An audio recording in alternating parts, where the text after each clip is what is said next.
Hello guys, this is Panzermars36. Today's video is going to be a post-build review of Dragon 6784, the Panzer IV L70 Alcat design, late production version. Now Dragon also makes a very similar kit to this version, which is basically the same thing, but it's not the final type. Instead it's the 1944 version, when this is 1945. And for most of this video, it should be applicable to both kits because they're essentially the same vehicle. There's just minor changes on the final version, which is this one, like 3 return rollers instead of 4. You got a different idler wheel.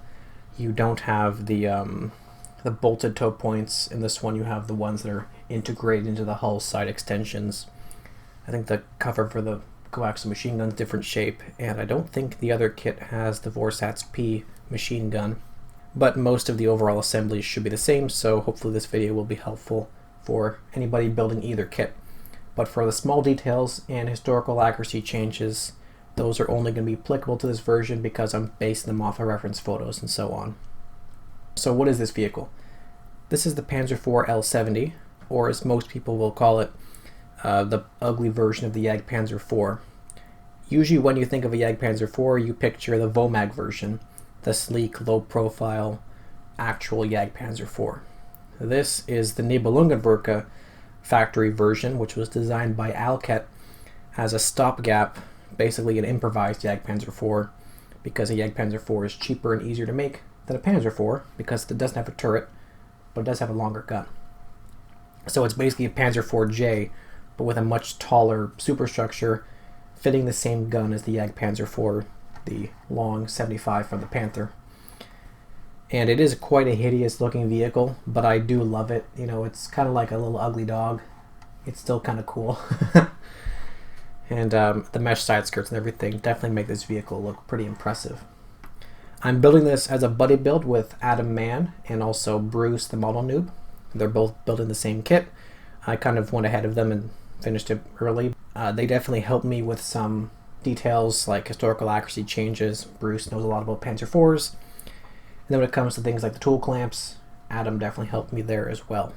So this is a post-build review. In these videos, it's basically a kit review, but instead of being an in-box review where I just look at the plastic, with a post-build review, I've actually built the kit and I can talk about how well everything fits together and so on.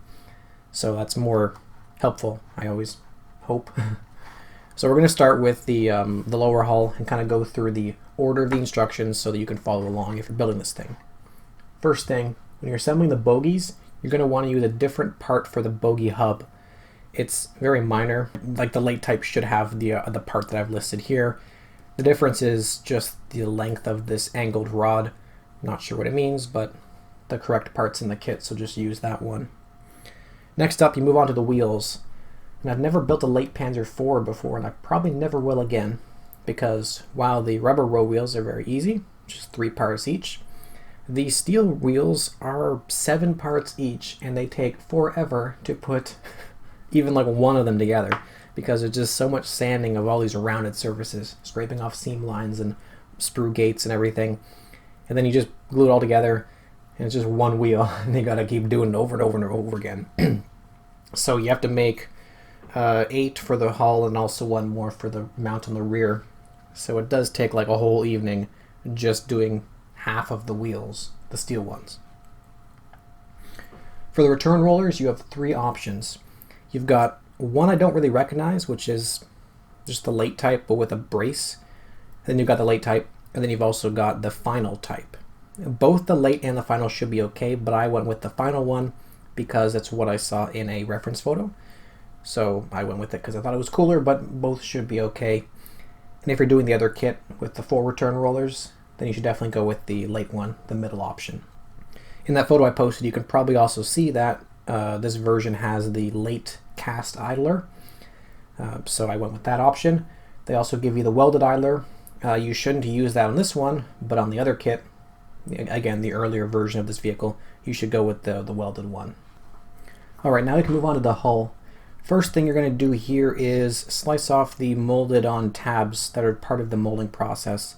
They don't tell you to cut these away. They always forget to do that, but they're just like scrap. They're just going to get in the way of putting on the upper parts. While this kit does give you the correct late hull with only 3 return rollers instead of 4, they give you the wrong mounting for the return rollers. Now this is a very nitpicky historical accuracy thing, and if you look at the vehicle right now, you probably can't even see the return roller stands. I gotta like flip it upside down. You can see the orange under there now. So that is the late return rollers, or the late return roller stands. Basically, this factory that made these things, Nibelung and Verka, late in the war, around October 1944, they stopped using the cast mount, which is the big cone thing, and they switched to this welded type, probably as a stopgap measure for supply reasons. And I wanted to make that accurate, so I ordered the correct welded type from Roche M Model. It's a 3D printed part. This actually was pretty inexpensive, and the shipping was actually really reasonable to get this part here. But they look really good, and they clean up very easily. Just slice them off with very minimal support structure in the way, and then you just scrape them flush.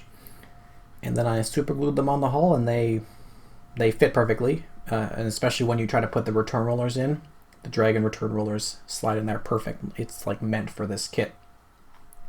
I believe that Panzer Productions also makes that return roller part as a resin casting, but I'm not sure if that's still in production. I doubt it is. These 3D printed parts are good. If you buy a Mini Art Panzer IV late, they also have those parts in those kits, but most late Panzer IVs are missing this detail. Alright, now we can move on to the rear of the hull. There's a few things I want to point out here. First of all, I replaced the mounting for the jack block with a photo etch part just for my own personal detail. Also, when it comes to the idler mountings, or the idler covers, whatever they are, I went with a different part because I wanted this one with the kind of like little exposed nub at the bottom. I don't know what to call it. This part is in the kit, but in the instructions they tell you to use 2 other options, which are both wrong. So the types they give you are basically a cover without the pin sticking out, and they give you a cover with this tab coming down from the top. Those are both not correct. In the photos you can see that they have this nub or pin sticking out. So use part B16 and B17. They're right next to the ones they tell you to use, but just use the one they don't tell you to use. This is typical Dragon, by the way. I also use the exhaust with the photo etch that wraps around the base piece. They give you options where you've got this and also one that just has a flat photo etch part on the top and a different tube as well. I'm not sure what the difference is there, but in the photos that I could find, every single one of these vehicles had the one where the sheet metal wraps around, so I went with that photo etch option. I also went with this late tow bar in the rear, and I will be honest, in probably maybe 10 photos that I could find of the rear of these vehicles that are all the late type with the late like tow points and so on, every single one has the normal rear tow point, and they give you both in the kit. I found exactly one photo with this unique late tow bar, which is essentially the same thing, but then they've got like this extended thing with this cross pin. One photo of it, but it's so cool that I couldn't not put it on. And I like these late production features because they're always interesting. And I'm already building this as a late vehicle, so I went with that. Also, you notice that I added a little chain there on the bottom. Maybe you can see that. That is a metal part from Diesel Details. So it's an HO scale model railroading chain. That's the best way to get super small chains. This one is 40 links per inch. Alright, now let's move on to the front of the hull. The front plate they tell you to use is part B4, which I would not recommend because they have you fill these holes for the earlier toe points. And you don't want to do that because you can just use part N22, which is the same front plate, but with no holes in it. So you just put it on, no filling required. Also, you'll notice that part N22 does have little witness marks for a frontal hull track bar. Don't cut those off because you should mount the track bar. I did so using a spare strip of photo etch, and every single photo I can find of these vehicles, they all have a track bar on the front. So it was at this moment when I realized that the hull was very, very badly warped. It was significant, and somehow I had not noticed it until this point. But the warp was basically the height of one road wheel between opposite corners of the hull. It was really bad. So I deviated from the order of the instructions and I glued the transmission cover plate and the engine deck on early to help square up the hull. I also cut some square styrene tubing to make some angular braces, and then I glued them into the hull to make essentially a truss shape. And then I clamped the entire hull down to my workbench and weighed it down in the other corner to get it to actually straighten out. Left it overnight, and the next day it actually worked. It was almost perfect. There was maybe 1 millimeter of warp left, but that's better than before when it was like 10 millimeters or more. So since I skipped ahead and put the transmission plate on early, I decided to just kind of finish that area now. So I looked at the instructions and they give you some options here. You have either the super late April 1945, like the last month of the war style, which has just a little tiny handle, and you have the normal one, which has the vent. I went with the one with the vent because I could not find a single photo of this vehicle with the late handle one, only Panzer IVs that are normal Panzer IVs. So I added some cast texture onto the vents by stippling on some Mr. Surfacer 500, and then I knocked it back with a sanding sponge to get rid of the spiky edges. And I will say that these transmission hatches fit very poorly into the plate because the hinge is super tight tolerancing, and you really have to like wedge it in. I had to use the handle of some tweezers to get leverage and crank the thing down. And even now the fit isn't perfect. There's more gap at the bottom than there is at the top of the hatch. But it's alright, I guess. You also have to put on the track, with the spare track mounting over here on the front of the hull. I went with the photo etch option because it looks nice and in scale. They also give you a plastic option, which is okay, I guess. And then you can also put, with the plastic option, some spare tracks that you mount into it. But you can't, because they give you an older boxing or whatever, older parts for those spare tracks. And they're type 5 tracks. So if you look at the track that has the pin molded in it and the slots to fit into the plastic mounting parts, and you compare that to the tracks in the kit, they're different profile because the kit tracks are late type 7 tracks. And then the actual interlocking faces will not match up because, you know, they have like those parts that kind of go together and then the pin goes through. The spacing of all those parts is completely different. They won't fit. So you have to do this basically empty, but that's okay. You can just put the spare tracks in the front. And to finish up the front of the hull here, I also did add a tiny little conduit wire for the NOTEC light by using some spare copper wiring. Alright, now for the engine deck. Now the engine deck actually fit together very well. It's just a bunch of parts and vents that go on. Everything fit perfectly. But I did go ahead and replaced the tool clamps with 3D printed and photo etch parts. As you can see, these little black guys and the photo etch over there. That was a personal preference. The kit parts are fine. They're just tools with clamps molded on. Dragon usually does that pretty well compared to other manufacturers, but nothing beats photo etch. And also the 3D printing is as good as photo etch now. So this was a personal preference just to up the level of detail. They actually do give you the axe head, whatever, like this little guy here where the axe goes. The photo etch part for that is in the kit, but then the rest of it was not. So there's no problem with that at all, except for the fact that they do not give you any mounting for the C-hooks, which is this little guy here. There's no plastic option for that or anything. They give you the C-hook itself, which is this little guy here. They give you 2 of them. But the actual mounting, which I have as a photo etch part here, they do not give you. So I had to get one out of my spares and put that on. So that was the only missing tool. All the other ones are given, but I replaced the given ones with other detailed parts to increase level of detail. The ones I used are a T-Rex and MJ miniatures, which are, in my opinion, I think T-Rex is overall the best for 3D printing tool clamps now. You also have some little PE track mounts that go on the back. They're little hooks that you have to cut out of the photo etch fret, sand them down pretty quick, and then you bend them into shape. Now they don't really give you instructions on how to bend, and given the bending mark profile, you can actually assemble them in 2 different ways. So it's a little bit unclear, but based off photos, it looks like you definitely should go with the one that I show here, the taller looking one. Just make sure you bend them the right way. They give you 4 so you can mess up 1, but then I glue them on with some CA, and I also put in a small length of track into the hooks because that's what they're for, right? So since we're looking at the tracks on the rear, I guess we'll look at the tracks overall now. Dragon gives you magic tracks. Magic tracks is Dragon's proprietary single link molded in a bag system that I do really like. Some people don't like it, but personally I think they're very good. I never have to really replace them, but they do have a little bit of pin mark detail, not detail, but they do have pin marks on them. 2 on each link. This is standard. It's very, very easy to clean these up using a thin file. You just sand them away and it actually goes by pretty quick.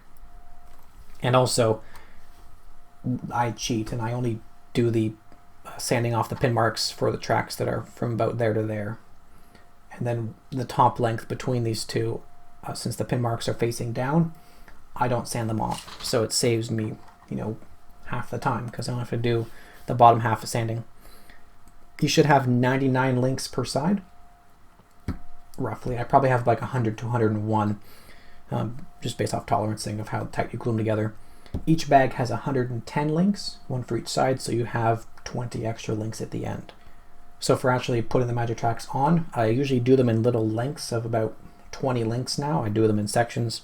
I glue them with Tamiya extra thin cement, and then I just kind of put them on. And it was a bit of a fiasco because the Jagdpanzer IV road wheels are very loose, and they constantly will jump out of the axles and roll around on the table and skitter across the floor. And it's a little bit frustrating. And you have to kind of do it flat. You can't do it on its side because then the tracks won't be all saggy and look right. But luckily the Panzer IV suspension Dragon does give you an adjustable idler wheel, so you can play around with that and fine tune it to get the right amount of sag and slack in the tracks. For the spare tracks, I do a little bit of extra work on them. First of all, I sand off the pin marks, of course, but then I will actually drill out the pin holes if I want to have like an empty end, just to make them look as they should in real life. And then if I want to put a pin in them, I have some 0.4 millimeter or 15 thou styrene rod that I trim into little lengths that I measure next to the link, and I'll actually glue them into place. And it's a little bit of work, but it's not too hard, and they actually do add a lot of detail to the kit in the end. It looks really impressive. Alright, now we can move on to the superstructure. So much like the engine deck, everything here fit together very well, basic assembly, putting hatches and so on together. But just like the hull, it was warped. So I did have to add another styrene angular brace, and I also had to glue the roof on before I wanted to, just to make everything all square. But it wasn't nearly as bad as the hull warping. It was pretty minor. So the superstructure is very nice. It comes with molded on weld lines and torch cuts and everything like that. You've got the close defense weapon grenade launcher. You've also got inside, they give you the full Vorsatz P, which is the late war solution to vehicle defense. A Sturmgewehr with a 90-degree bend in the barrel. So you can use that to like rake Russians off the engine deck or something. It's pretty ridiculous. But I think it's really cool. And it's so cool actually that I did leave the hatch open so that you can see that's what it is. I don't think in real life the hatch stays half open. It either goes up or down. But I thought it was really cool, so I did it anyways. Like I said, they give you the torch cuts molded onto the edge of the 80mm plates, which is correct. Nothing on the edges of the 50mm plates, which is also correct. German plates that are less than 80mm are not rolled, so they shouldn't have texture or torch cuts. They are face hardened and machined. This machine gun coaxial whatever cover port here, I added the torch cuts on the side of that, and I also made it in the open position because I thought it was cool, and I can kind of show off. Maybe I could even put a machine gun barrel into the hole there, but it looks cool either way. The front viewports for the driver over here, they're mislabeled, I believe, because they tell you to find some parts in the G sprue, G30 or something like that, and I could not find those parts. I could find the parts on the Q sprue though, and they are exactly the same and they fit perfectly. I'm not sure what it was. It was like Q12 20 or something. It was like completely different. Another typical Dragonism right there is just completely misnumbering parts. It might be quite difficult to see, but I did add some tiny welds onto the top and bottom of these lifting hooks that you have on the corners of the superstructure. You can see a little bit of white. That is some 10 thou styrene rod that I used and then chopped and added some weld texture to. And while we're in the area, I'll also point out that I replaced the hatch handles up here with some bent copper wire because it looks better than the plastic parts, and it's easy because there's no seam lines to clean up on tiny plastic. On this side of the superstructure, based off of reference photos of these final production vehicles, I did not mount on the barrel cleaning rods. Instead, I put some kind of blanked over mountings there, and I mounted this track bar. Same kind of thing as on the front of the hull, just some bent photo etch strip, because that's what I could see on most of these final production vehicles. Some still had the barrel cleaning rods that look like, or the mountings for them, but I thought this was cooler, and it looks like it's more of a late production feature, so I went with it. Alright, now let's look at the gun. So Dragon gives you a one-piece barrel slide molded, which means a one-piece plastic barrel. It's actually very good. I think I'm going to replace it with metal though. This is definitely better than a two-part barrel, for example. You even get rifling molded in the end, so it looks pretty sweet. Inside they give you the full breech, which is very impressive. It's got like crazy detail. It's got gears that intermesh, so as you like raise and lower the gun, things spin around, which is completely pointless and you can't see it, and it's still really cool. I love it. It's a bit sad that you have all this detail, all these parts that slide in and look really, really good on the breech, but then you actually can't see it in the end because it's all sealed up inside the vehicle. And if you want to leave the hatches open, the hatches are really small, and there's also no other interior detail like ammunition, wiring, radios, so it's not really, there's no point to leaving it open to show off the breech, but it is really cool. And the way that the breech works is that it actually has the sight connected to it, so as you move the gun around, that moves too. On the gimbal and the mantlet, I added some cast texture and other features. They both come with nice molded on texture, but the gimbal here, because it's slide molded, it has seam lines around it that when you scrape them away, you ruin the cast texture. So I just redid the whole texture on this guy. On the mantlet, it was fine, so I left the texture as is, but I did add, as you can see, the casting seam line using some 10 thou styrene rod that I kind of melted down with Tamiya extra thin cement and pushed into place to simulate a casting seam. You will also note that I have casting marks on there, which they do give you in the kit. They don't tell you to do this, but on the G sprue, there's a little tab in the corner with a bunch of lettering and numbering that you can slice off. It's meant for this. You slice them off very carefully with a fresh blade, and then I actually put some extra thin on the part and I push them into place. It's very delicate, and you might lose some, but they have a lot of numbers anyways. And you can also scrape off the numbers just from, like, you know, part number 35. You can use those numbers too. And once they're in place, push them down gently, and it does look really, really cool. And then let me tell you that when I hit this thing with a wash, it'll look awesome at the end, like when I'm painting and weathering it. So I added a 501 and then an L70 onto the gimbal, and then I added like a number, I think it's an 83, onto the mantlet. Kind of just made it up. You can find some photos where you can kind of see it, but it's just kind of filler detail anyways, right? So no one really cares. At this point, you're going to put on the travel lock here for the gun, and they don't actually have any locating tabs for it, which is a little bit tricky.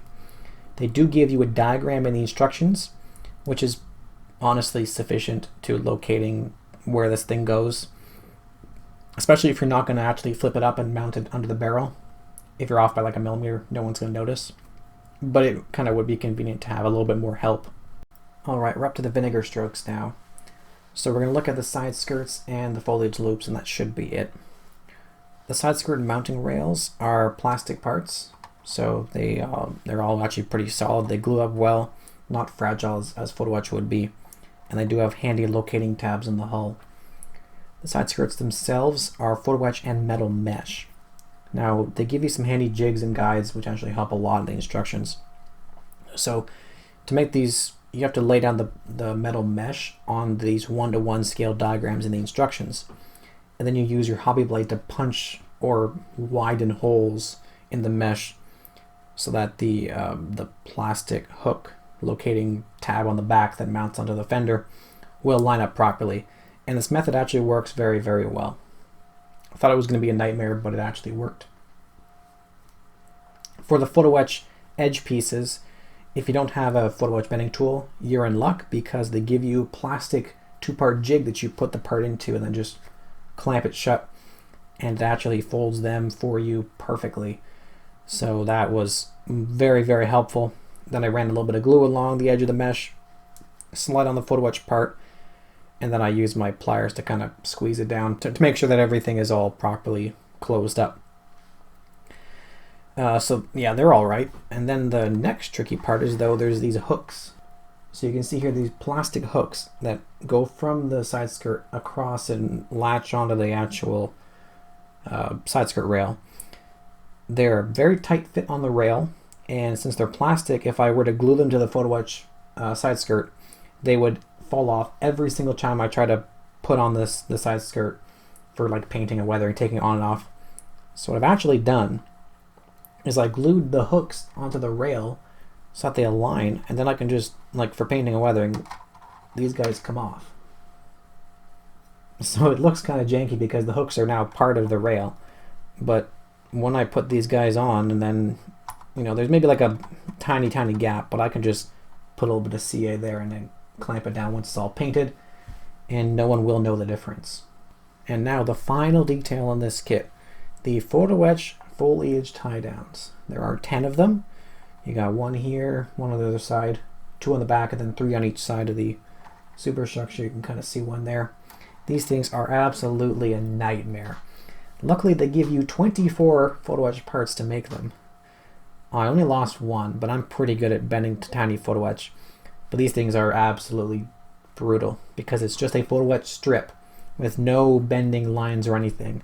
And they want you to fold it into a D shape, which is, as you can see next to my finger, the smallest thing in the world. And I somehow managed to do it. It's a strip. So I bend it around the top half around a airbrush needle. And then I use my pliers to kind of fold up the 2 bottom parts to make the flat part of the D. But you can't actually close it because of how you have to bend it. And then I put my pliers on the whole thing and I would just kind of crush it down to make that D shape. So you have the flat bottom where the 2 ends meet, and then the rest curves around the top. And it is insanely hard. I have no surviving footage of this process, but I was doing it live on Facebook chat with some of my local modeling buddies, and they could attest that I spent more than half the time looking on the ground for them because they kept popping out of my pliers and flying across the room. So yeah, like I said, they do give you 24, and then you only need to actually make 10, so you can afford to lose some. I think I only lost 1, but they are very, very tricky, and I would expect that most people would not be able to do this. Maybe if you had a photo etch bending jig, it would be a little easier, but these things are just so small in the first place. It's insanely hard. But that was, I guess, the cherry on top of the build, the last nightmare.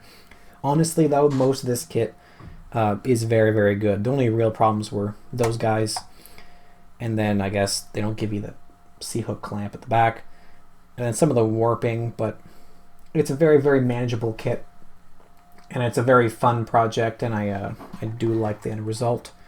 A few of my detail upgrades definitely helped, like the casting texture and photo etch parts and a couple of 3D details as well, but you don't really need them. Overall, it's a good kit, and as you can see, you get a lot of nice detail goodies in there with all the PE and mesh and everything. And as a typical Dragon kit, it has very, very beautiful screw heads with all like the countersunk detail, and it's got weld lines and torch cuts where it needs them. So it actually is definitely has my seal of approval. I do like this kit, and I'd recommend it if you want to build this hideous looking vehicle. And if you do, then I hope this video is of help to you in navigating some of the Dragonisms of this kit.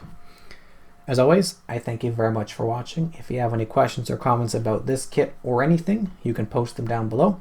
You can leave a like if you liked it, you can leave a dislike if you didn't, but YouTube made those dislikes not matter anymore, so too bad.